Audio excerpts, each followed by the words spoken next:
If your Edikaikong soup always turns out watery or not rich enough, then you're missing one simple step. So in today's video, I will show you the exact method I use to get my Edikaikong soup thick, rich and full of flavor every single time. And trust me, this little secret makes the difference.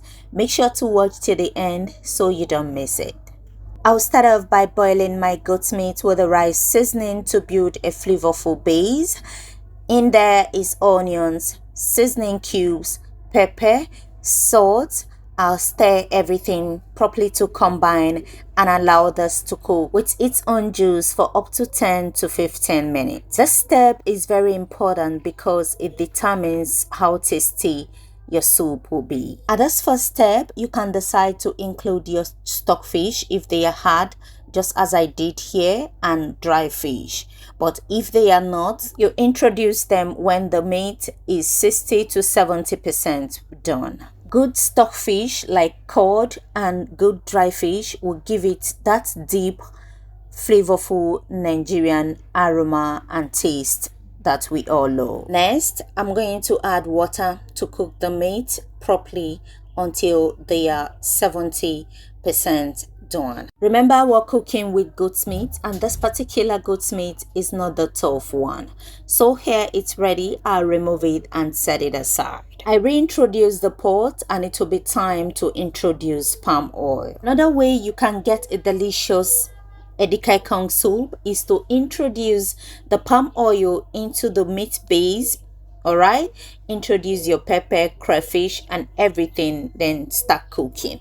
But this is the process I'll be using. I call this the frying process. I introduce the oil, allowed it to get a bit hot. I introduce onions, then I will stir together to combine as you see me do. I'll then reintroduce the protein. The oil, the stockfish, the meat base is what gives Edikaikong soup its rich color and taste. In there, I introduce cow skin. I will stir together to combine. This cow skin was not tough, otherwise I would have added it when I started cooking the goat's meat. I introduce periwinkle, optional, right? Then I'll stir together to combine as well. You see, Edikaikong soup is one of the soup you should be intentional with in terms of crayfish quantity and the type of crayfish. For me, I prefer prawns, and here I introduce crayfish, which is grinded prawns. Now give it enough crayfish, you will enjoy the taste of your soup. At this point, you will cover and allow everything to cook properly, okay, to give you that traditional taste that you're seeking. And here I'll introduce dry fish. I'm introducing this dry fish at this moment because it is not a hard dry fish and I don't want it, you know, to disappear into the soup. So that's why I'm introducing it now. I will also cover and allow the dry fish to bring out its own taste, and it will be time to introduce the water leaves. I want to use this opportunity to welcome you to 426 Kitchen. On this channel, we'll make all food African, and if you love what we do here, kindly hit that subscribe button, turn on your bell notification so you'll be notified each time we post new videos. Share with your friends, like our videos basically, okay? When you share this video, you're not going to be charged, okay? Everything is free. Your like, your comment is free, and when you do, the algorithm will know that we're making valuable content here. Thank you. Before you introduce your water leaf, make sure that your water in your protein has reduced, as you can see. Then you introduce the water leaf. Let me give you the first tip that will make your soup thick if you're using a non-coily water leaf. Non-coily water leaves are those water leaves that are wide in nature. They are attractive, full of leaves, but they contain too many water. So when you buy them, all you need to do is to cut and squeeze out the water.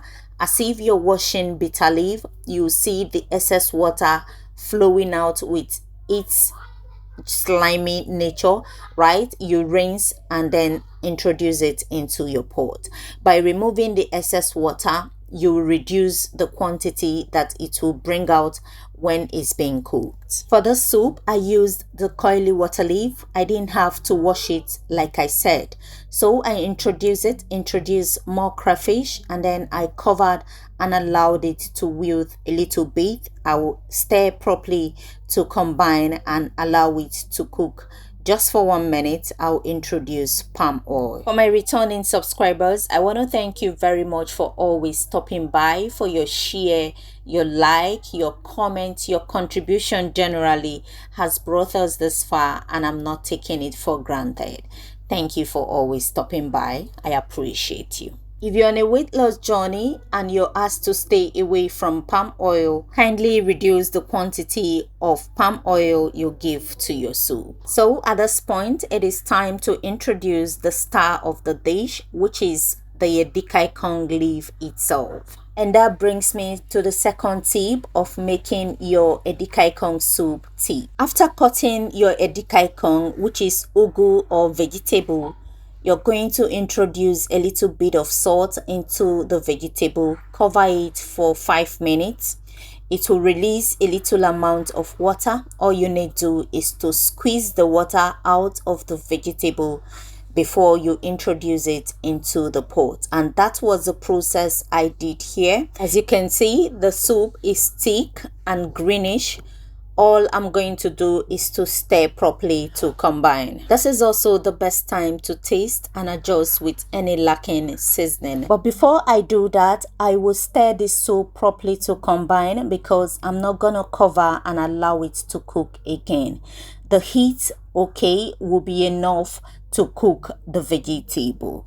That's my method of getting my vegetable very fresh and greenish. So at this point, I'm adjusting with crayfish, more seasoning cube, and a little bit of salt with more oil. I will then stir together to combine. You can introduce more oil if you wish to do so, but this is the amount of oil I'll be introducing into the soup. And as you can see, the soup is coming together, and at this point, the taste and the color and everything about the soup is perfect. I will stir properly to combine. If you've watched up until this time and you haven't subscribed to the channel, this is the right time for you to hit that subscribe button. Turn on your bell notification so you'll be notified each time we post new videos.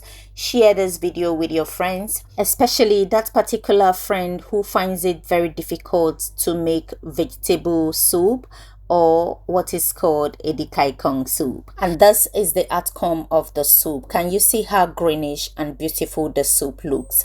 When the soup cools down, every oil you give to it will float on top of the soup. If you enjoyed this video, don't forget to like, comment, and share. I will see you in my next video. Bye bye.